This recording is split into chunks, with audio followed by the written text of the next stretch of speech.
I'm Ruth George, and welcome to the Good Life and Legacy podcast, where we explore answers to the questions: how are you creating a great legacy by living well, planning well, and helping those that you love? And today I am joined by Barbara Leggett. After a 30-year career in nonprofit leadership, Barbara restarted her life in 2016. While consulting with nonprofits and coaching leaders and individuals, she is committed to helping people find more happiness in their lives. In 2019, she founded the Happiness Center of Western New York, which includes coaching, programs, and consulting. Barbara has completed multiple trainings, specialized programs, and certifications, including Professional Certified Coach of the International Coaching Foundation, certified by the Institute for Professional Excellence in Coaching, certified energy leadership coach, Happiness Studies Academy graduate, and positive intelligence coach. Welcome, Barbara. Hello, how are you? I'm fabulous. Thank you so much for being my first guest on this new podcast. I couldn't think of a better person. Yay, I love that you're doing it. We have to have fun in our lives, right? Absolutely. So Barbara, let's start. Can you tell people how you got to where you are today? Yeah, actually, I got there because I was miserable. Been there. What happened in my life? And I was really unhappy. And I started saying, wait a minute, I used to be a really happy person. I used to love life. I used to enjoy things. Where did that go? And that's what so many of my clients see, like, I'm really unhappy. So I decided I'm going to learn as much as I can. In my entire career, I was the director of Explore More Children's Museums. So my entire career was about bringing happiness and joy to people. So it seemed like a really natural extension for me. Oh, right. We're missing the boat when we're just plodding along, but we're in misery. Right. Something's amiss. We're stuck in ruts. We're stuck in ruts that we feel like we can't get out. Right. Well, along with getting out of misery, it's making decisions, right? How have you learned to make confident decisions? So in reality, I mean, we kind of have these two mindsets. We have this mindset where we're responding and we're thoughtful and we're conscious, and we have that reactive place. Right? When we're sitting in that reactive place, which often is very negative, we're not making great decisions. So great decisions start with how we feel about ourselves, how we view the world, how we let go of judgment, and instead focus on discernment. Oh my God, that is so good. I have to really remind myself of that more and more, and you are certainly helping me with that. So standing up for yourself, of course, is very important. And then on the other hand, you have overbearing ways that people just don't like, and they're more confrontational. How have you found the balance between the two, standing up for yourself versus being overbearing? Right. So it again comes from that negative or positive intent. We can do the exact same actions. And it's really what's inside of us that changes whether or not they're likely to be successful or received by people. We have within us, we're social creatures. So we read people's emotions when we're not even conscious of it. So we know if somebody is falsely positive or, falsely negative, whatever it might be. So standing up for yourself from a place of calm positivity, this is who I am, this is what I deserve in life, versus I demand this. Even if the language is the same, words are the same. It's the energy behind it. It's the emotion behind it. So it's really coming at things saying, what do I really want? And then how do I want to make it happen? Right. And having the ability to feel comfortable in your own skin, and whatever you may put out there, whether it's received the way you want it or not making that, cause more problems as far as how you're communicating. That's Absolutely. A big one, right? It's a huge one. And, in our world of emails and texts and, how to communicate poorly with people. Yeah. put it on your phone, right? How to not have authentic communication, right? Because people Right. can't read emotions. Right. So the reality is, if you're trying to demand things by email or by text, people can't read your emotions. So they put their own emotions on it. Right. Right. That's You really know, big. I had a person in my old job that I said, thank you, thank you, thank you to.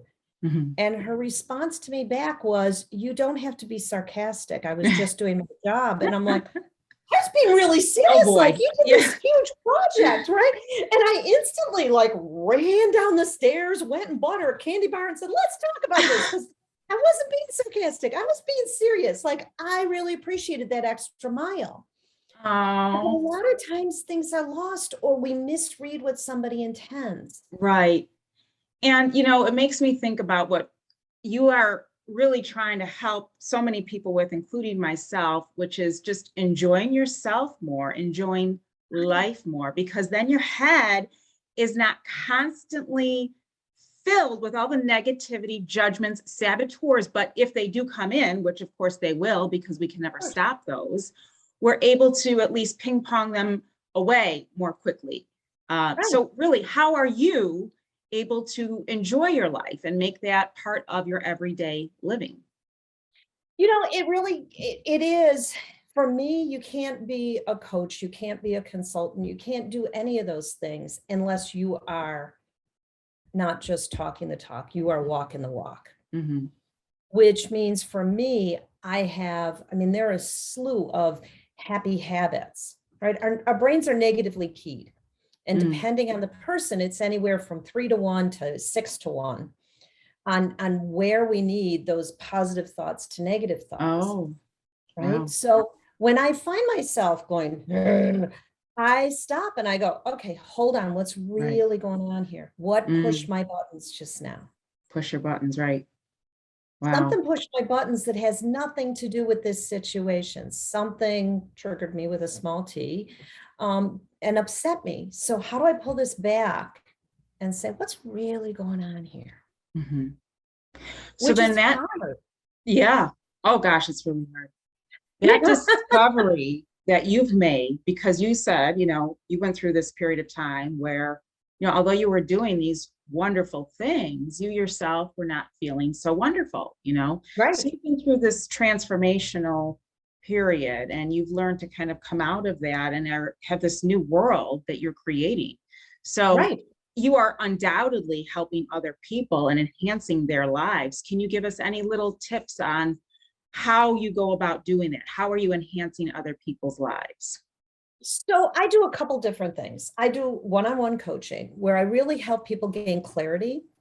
And coaching is an amazing process. And there's corporate coaching where you're saying to somebody, I want you to do this, this, this, and this, right? That's the telling type of coaching. Hmm. I do much more traditional coaching where I'm saying to people, what is your end goal? What are the ways you can reach this? And it's very much helping people get clarity on what they want to accomplish. Um, I really believe that, all of us have lousy things happen in our lives, Mm, yeah. right? I don't know a person that hasn't had something lousy happen in their life, Right. right? But we get to choose how we respond and how we live our lives, Hmm. right? So that piece becomes really important in coaching. And I work Right. with people one-on-one to say, okay, so what is your block to this, or what is your block to that? Hmm. The other thing is there are a lot of really happy habits. I mean, something as simple as focusing on and building a relationship, a 75-year study out of Harvard. They studied people for 75 years, starting when they were 18. So, the pool Wow. diminished every year. But what they found was the number one factor for happiness. It wasn't how much money you had. It wasn't how powerful your job was. It wasn't your house or your this or your that. The number one factor for a happy life was the relationships you built around you. Hmm. And that was a 75-year study Right. of people from various socioeconomic backgrounds and from Harvard graduates to people living in poverty. Mhm. And it really started showing, hey, wait a minute, let's really look. And all the studies are showing that when we're happier, we actually are more successful in our careers. We're more successful in our relationships. It builds on it, Right. Right. right? We're more likely salespeople, way up. Doctors are actually better at diagnosing people when they are in a positive mood versus a negative mood. Hmm. So think about what you put out. You walk in and you're going to a doctor's office. If the first thing you do is scream at the doctor, I've been waiting 20 minutes, they may not diagnose you as well, not consciously, but because of their mindset. Right. There's so much in our minds and it just affects everything. Right. So I do programs. I do a program called Positive Intelligence. This is all about how mentally fit we are, how strong we are, how calm we stay. And it really talks about our brains have kind of two channels that it can go down. One, Shirzad Shameen created this program. He talks about the saboteur mindset, right? That we start self-sabotaging. We look for short-term wins instead Mhm. of long-term success. Right. Right. Wow. And then the other is this sage perspective. How can we be Mhm. wise? How can we be calm? How can we make great decisions? Wow. Well, I think for myself, I have all these hopes and dreams and goals. And ultimately, you want to be happy, whatever that means, right? For anybody Right. and for myself included. So, how do you really tie in people's hopes, goals, and dreams to what you're doing? And I think you already gave us a good look at that. But if you could make the connection as far as whatever people have in their mind, as far as what they think is happiness, how are you helping Right. them get there? Right. So one of the things that study after study, you hear people, and it's a little too woo-woo for me, but you hear people say, oh, if you think it can happen, it will happen. Well, Ruth, if I think it happens that you're going to give me $1 million, is that going to happen? Probably not. Right. But there is something that is about opportunity. So when we start looking at our goals and we start saying, how can we make this happen? Right. What we look for is what we see. And our brains do this. I like to sort of divide between our brain and our mind. Our mind is that conscious thought. Our brain subconsciously is constantly working. Right. So if we say, where's danger? We're going to be looking for danger. Where if we say, hey, where's that opportunity? Where can I Right. succeed? What else can I do? Right. We start seeing that. Right. And so I work with people on shifting that mindset and Hmm. then also helping them see where the opportunities lie. Hmm. Right. Laying the mental groundwork to allow them to take those steps forward confidently in the right direction. Right. Wow. Absolutely. Yeah. Well, I think of estate planning as a very broad topic, Mhm. right? It's about how you live, how you plan, how you leave your stories, your whatever it is that you think that you're leaving to your loved ones, right? It's more than just I'm leaving Right. certain monies or property to my loved ones. It's really about how you go about your business during life and of course upon your passing. And I think so many people really can help. And it's not just an attorney or a financial advisor, but it's really anybody who's helping with the well-being of others, because that means people are making better decisions, doing things that are moving them in the direction that they will enjoy life more, making, again, those more confident, better decisions that are helping themselves and their loved ones. So, can you tie in what you do a bit with estate planning? Because I think being proactive about how you are handling life and its adversities and what you do is very interesting. And I think you are an important person in the spokes of the estate planning kind of mentality that I'm thinking of. Yeah.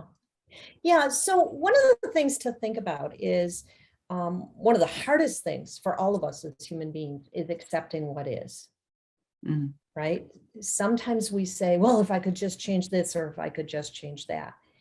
And when you think about estate planning is really focused on that reality of I'm not going to live forever. No one does, right? My 87-year-old mother likes to call when I hit my expiration date. Right? I mean, she adds humor to this, but that is the reality. So estate planning and thinking about this and accepting what is, right? Mhm. When we go in with this positive mindset of what is not just the financial legacy or the finances or the pieces of that, but what is the legacy I want to leave? Right. Right. When we start saying is, how do I want to be at the end of my life? Right. Looking back.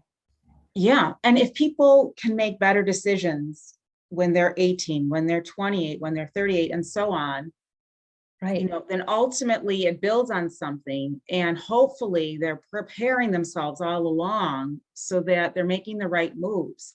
I made some terrible moves myself and just literally Yeah. caused me destruction, for a long period of time. But I know I have clients who I just wish, that they had taken care of business, so to speak, because they've left behind some really unhappy circumstances for their loved ones to deal with. And we're not talking large estates. We're just saying, what, the moves that were made are not helpful now, and they're actually causing tremendous grief now. And Right. so I really think that when you look back, you say, what, it's not just about the person turning 80 and saying, oh, now I got to get my will. It's No. all along making right decisions, right moves. Yeah. And it's just, to me, so important because I know personally I was just so darn affected by the things that I did. And plus, then I see it with my clients. So I just know that we all have these opportunities to sort of be inspired, if you will. But Yeah. we also have to be open, positive, mentally, able to take those steps, not be Yeah. constantly doing the wrong moves and all of the rest, the things that you preach. Right. So Right. just Right. And it's everything. about coming at things. There's a couple ways to look at things. You can turn around and look at something and say, oh, I really failed at that. Oh, it was such a failure. Or you can say, hey, that was the step to my next level of success. And Right, sometimes that means we have to take 2 steps back or 3 steps back, and right, then we can fly, right? right. Sometimes it means leaving something we love for something that we will love more. Hmm.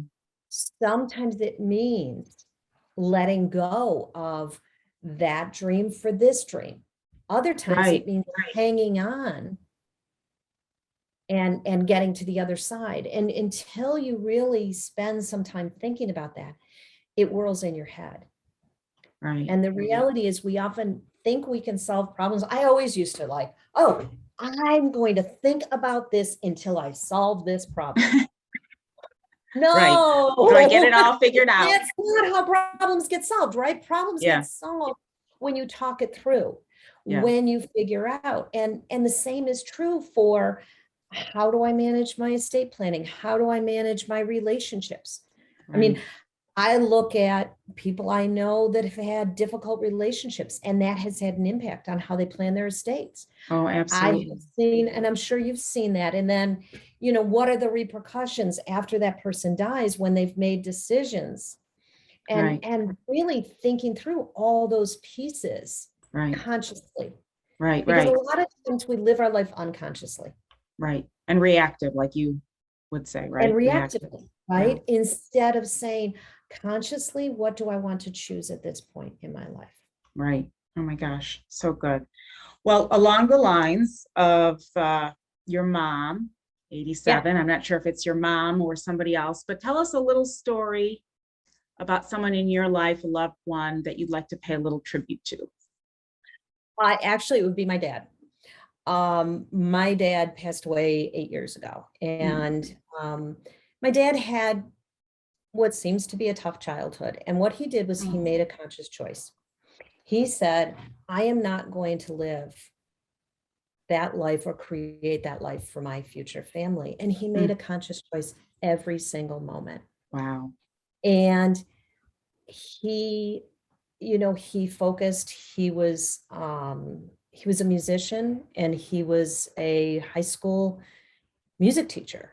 And Oh, he made decisions every single moment of his life to say, how can I make the world a better place? oh, And even when he was dying of cancer, he did, I love this. He did training videos for people in med school on how to talk to terminally ill cancer patients. Oh my goodness.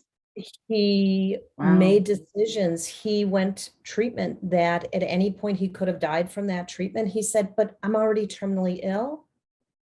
So let me try this, because if this can help someone else in the future, let me do that.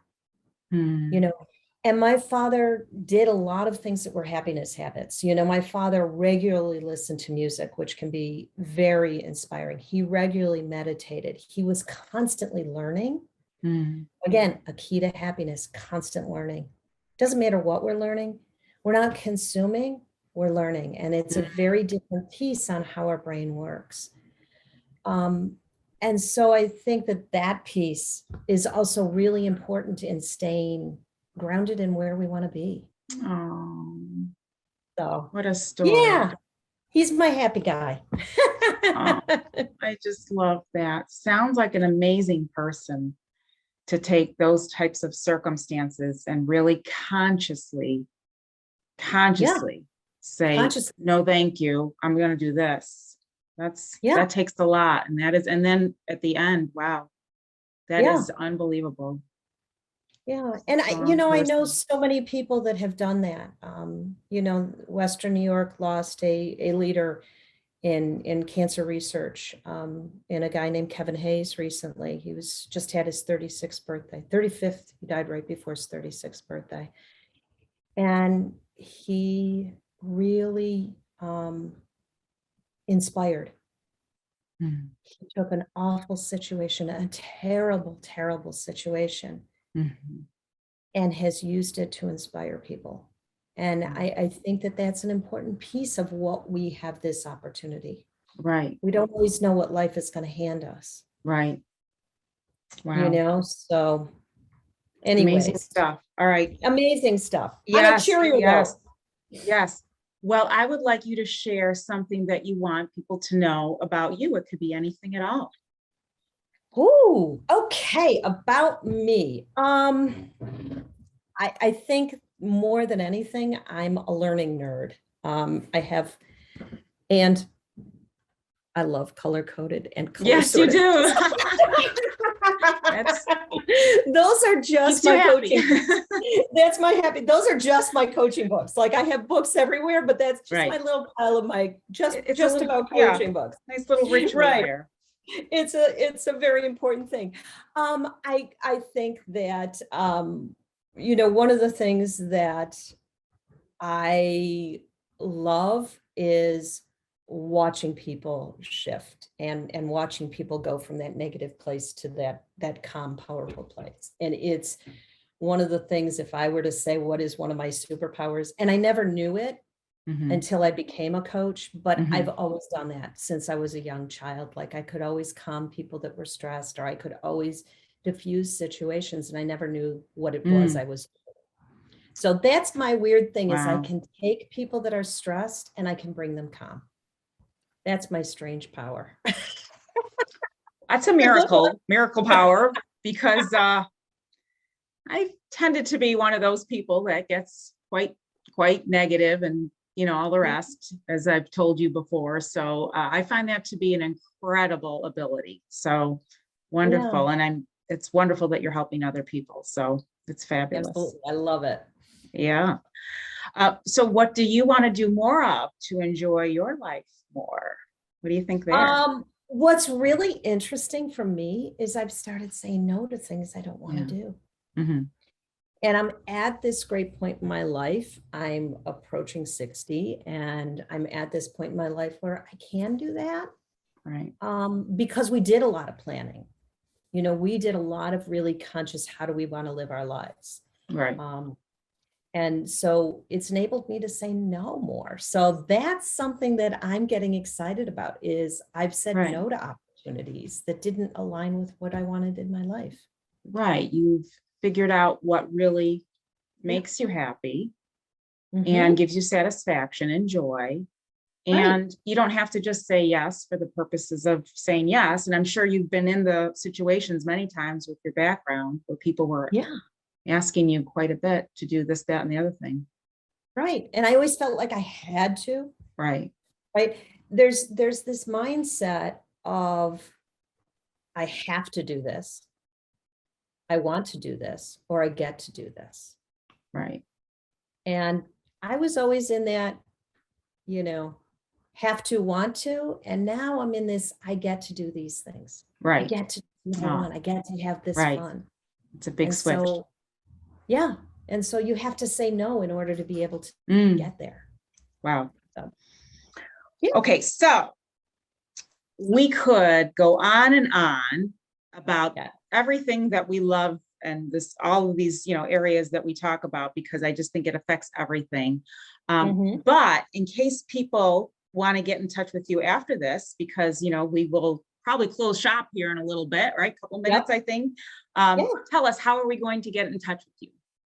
Okay, so I started something called the Western New York Happiness Center. So you can find me online at www.WNYhappiness.com. I also am on LinkedIn, and the Happiness Center is on Facebook. So you can connect with me a lot of different ways. Yeah, find a way to connect, even to start, LinkedIn or something, because you get a lot of great little tips and, nuggets of wisdom. And, if you need that to get you going to the next level, do something, take some type of action. So highly recommend connecting. Absolutely. Hey.